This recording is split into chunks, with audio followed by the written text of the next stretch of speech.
अब ऐसी भूल नहीं होगी माता। हमें आशीर्वाद दे कि हम अपना प्रायश्चित पूर्ण कर सके।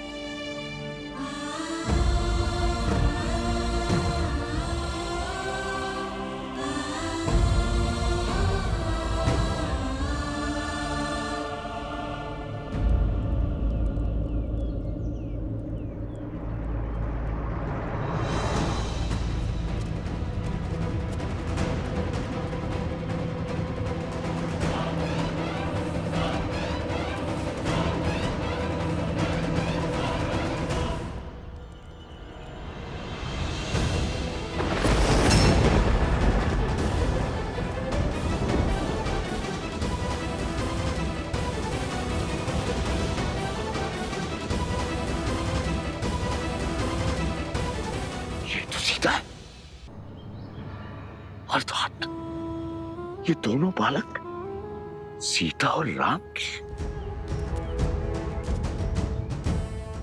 अद्भुत, अद्भुत।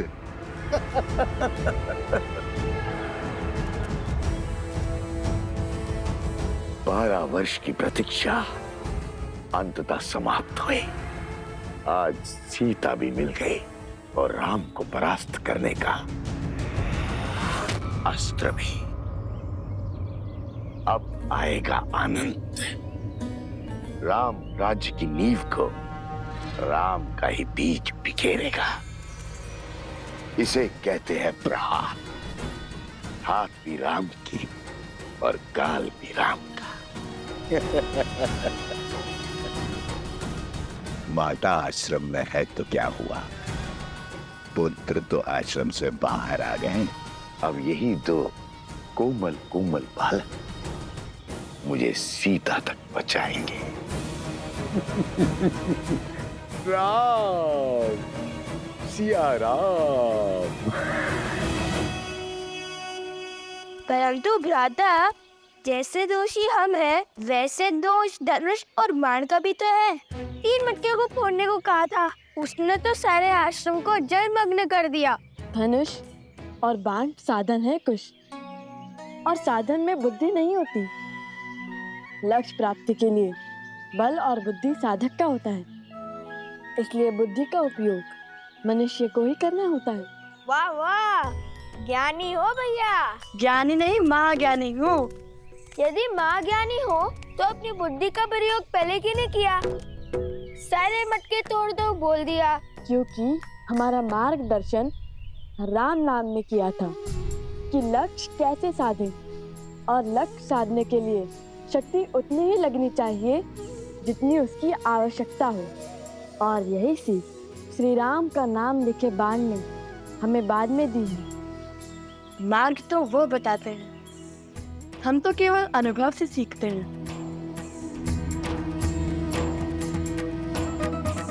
मैं भी अनुभव से बोल रहा हूँ भैया। भूल हो गई, अब नहीं बोलूंगा। दंड मिलता है मेरे बोलने से। माता ने हमें दंड कष्ट देने के लिए नहीं, ज्ञान देने के लिए दिया है, ताकि हमारी बुद्धि का विकास हो सके। अब देखो, जो बात मैं सुनकर समझता हूँ, वो बात तुम दंड पाकर ही समझते हो। महाज्ञानी है आप, मैं क्या समझूंगा? मैं तो आपका बस एक शस्त्र हूँ। संविधान तो आपके मन से होता है। बाण चलाने में भले ही तुमसे आगे हूँ, किंतु बातों में तुम्हें कोई नहीं पकड़ सकता।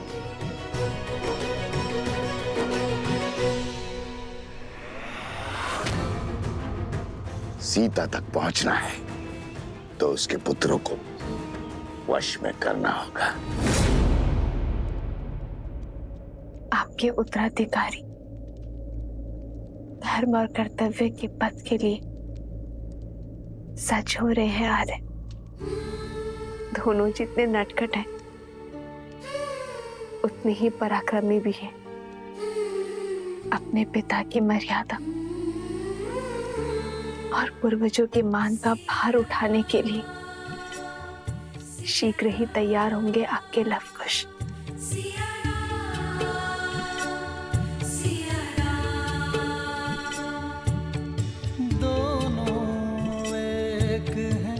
बस यही सच है, राम लक्ष्य और राम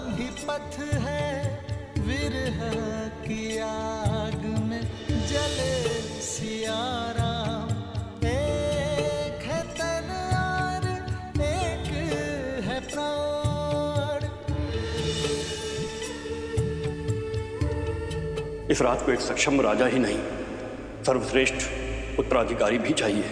क्या दे पाओगे अयोध्या राज को उसकी महारानी? आपको तो भोजन खिला दिया है, किंतु हमारे दोनों पुत्र भूखे होंगे और कुश को तो बहुत अधिक भूख लगती है आर्य।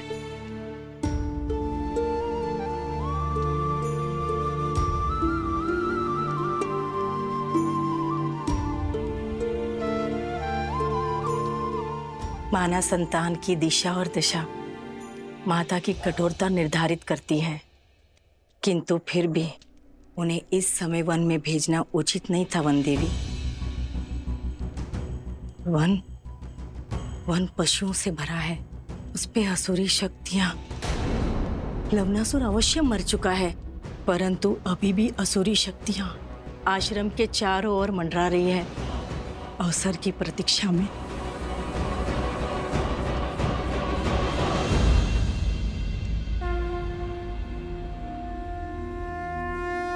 गणेश, पूछो पुत्र, क्या प्रश्न है मन में?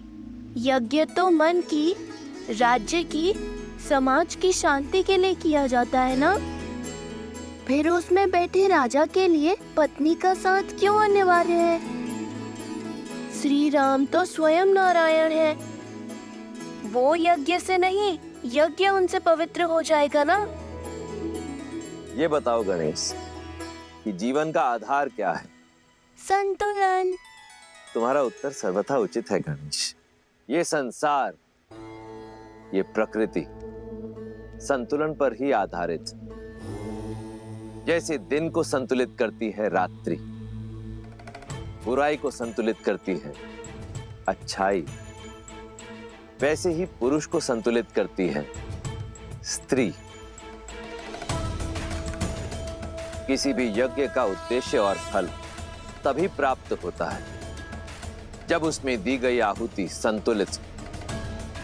इसीलिए यज्ञ में या जीवन में पुरुष के साथ स्त्री का होना आवश्यक ही नहीं, अनिवार्य भी है।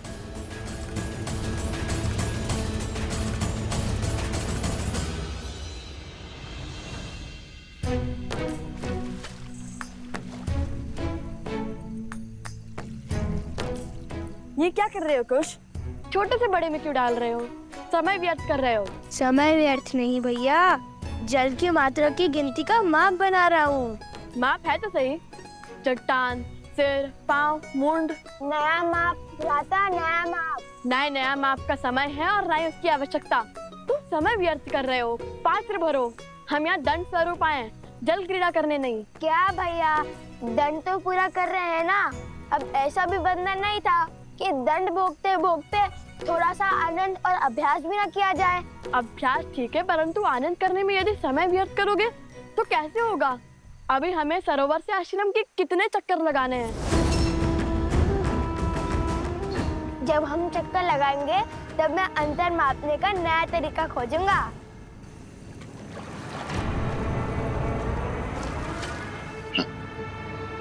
कितने अबोध है ये दोनों बालक। पुनः आश्रम नहीं पहुंचेंगे तो माता को तो ढूंढने बाहर आना ही होगा।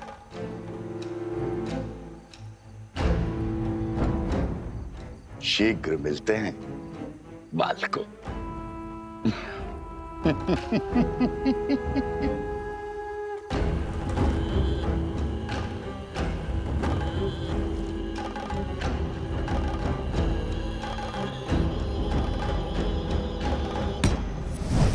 क्या आदेश है राक्षस श्रेष्ठ? किसे सताना है? रहोगे राक्षस के राक्षसी। कभी तो पुण्य का काम किया करो। यहाँ दो सुंदर कोमल अबोध बालक आए हैं और थके हुए भी हैं। उन्हें अपनी शक्ति से निंद्रा दे रहा हो। बाकी का काम हम स्वयं करेंगे। जाओ।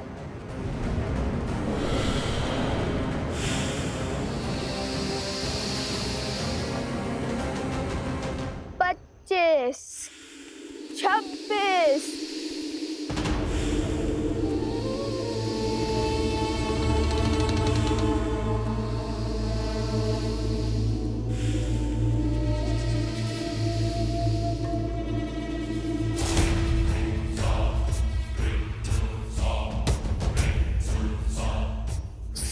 27, 28। ये क्या कर रहे हो कुश? बताया तो था, अंतर गिनने का नया तरीका। पहले भूख, अब ये निद्रा। कुछ भोजन मिल जाता तो कितना अच्छा होता। नहीं, 41। जब तक ये कार्य पूर्ण नहीं होता तब तक ना ही हम भोजन कर सकते हैं और ना ही निद्रा ले सकते हैं। नहीं तो माता के मन को ठेस पहुंचेगी। चलो मैं तुम्हें वो प्रसंग सुनाता हूँ जिसे सुनकर तुम्हें सदा हंसी आती है कि कैसे हनुमान जी ने अपनी पूंछ से लंका में आग लगाई थी। सुनाओ। यदि रोकूंगा तो आप रुकोगे तो नहीं।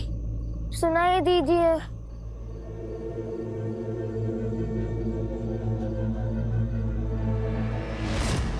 कुछ संभाल के चलो।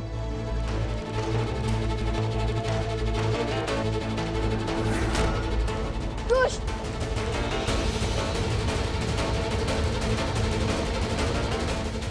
बस अब ये बड़ा बालक भी सो जाए। कुछ जागो, ये सोने का समय नहीं है। उठो कुछ।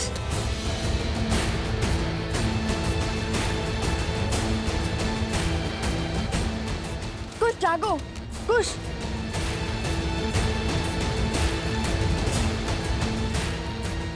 कुछ जागो।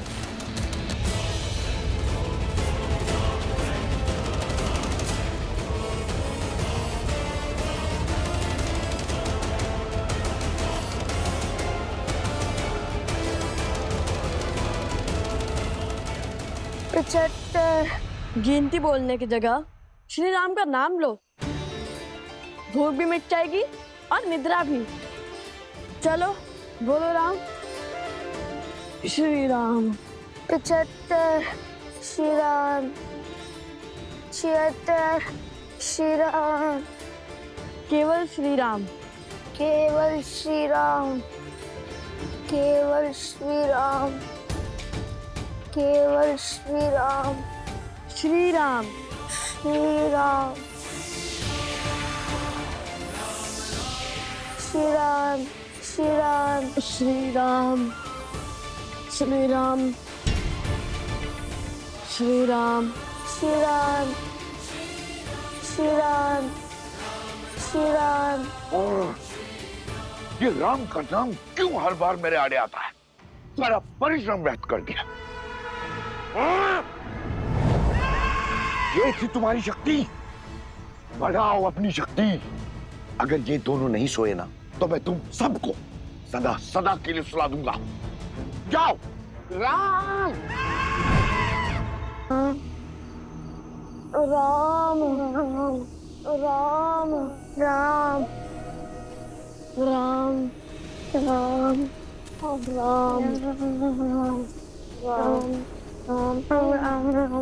राम। राम। राम।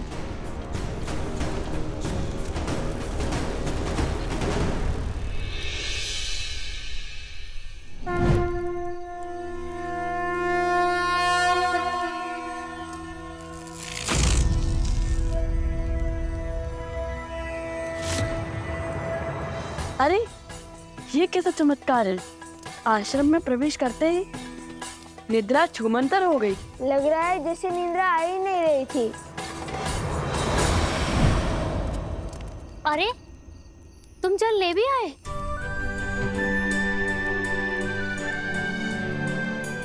लाओ हमें दो।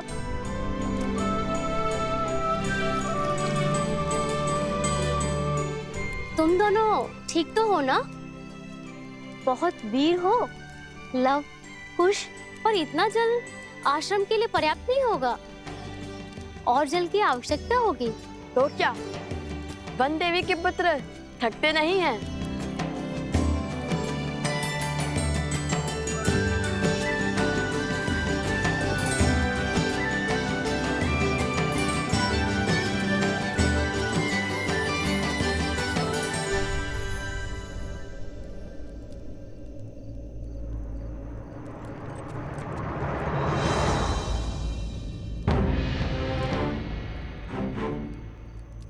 ये कैसा चमत्कार है? आश्रम की सीमा के बाहर निकलते ही निद्रा आने लगती है और भीतर आते ही निद्रा छूमंतर हो जाती है। बात तो उचित है भैया, लेकिन अब क्या करें? केवल श्री राम का नाम लेते हुए ही आगे बढ़ते रहे क्या? नहीं नहीं, हम राम भक्त हैं। हम वो करेंगे जो श्री राम करते, अपने ज्ञान और अपनी बुद्धि का प्रयोग। और मेरे ज्ञान के अनुसार ये कोई असुरी माया है जो आश्रम के भीतर प्रवेश नहीं कर पा रही।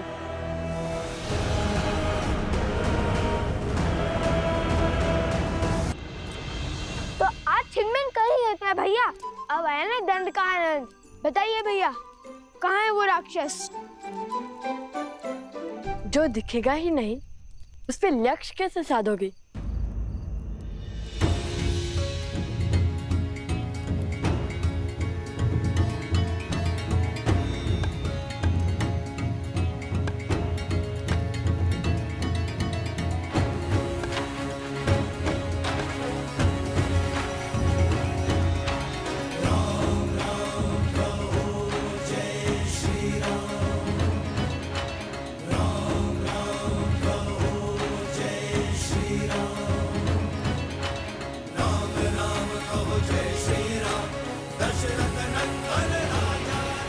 अब समझा, गुरुदेव ने एक बार बताया था घाट के पात्र में 5 वेदों का वास होता है और उस पे श्री राम का नाम तो और पवित्र और सशक्त बना देगा।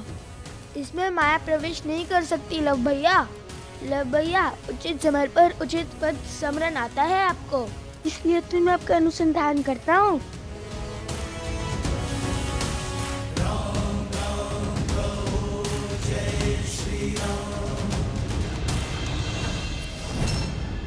एक और अवसर है तुम्हारे पास, लगा दो अपना सारा बल, पात्र में प्रवेश करो और निंद्रा धोने।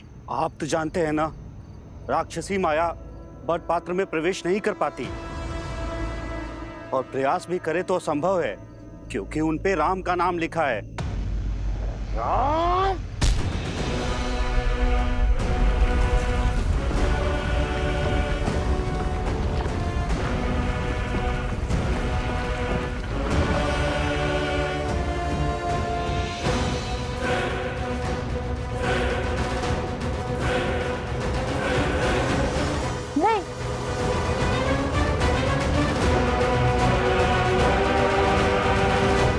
अवसर है तुम्हारे पास, पात्र में प्रवेश करो और निंद्रा धोने। प्रयास भी करे तो असंभव है, क्योंकि उन पे राम का नाम लिखा है।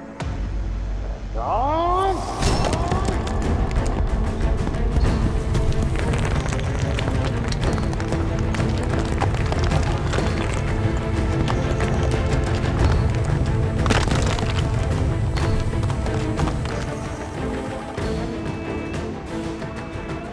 नहीं, घड़ा मत उठाना। ये सब किसी माया जाल से लगता है। चलो ऐसे ही आगे बढ़ते हैं। श्री राम, श्री राम, श्री राम। अभी भी नहीं गिरा पात्र। कोई बात नहीं, जल भरने के लिए जब झुकोगे तो पात्र तो उतारना पड़ेगा। तुम सब सज्ज रहना। जैसे ही वो जल भरने के लिए पात्र निकालें, आक्रमण कर देना और दोनों को सुला देना, समझे? जाओ।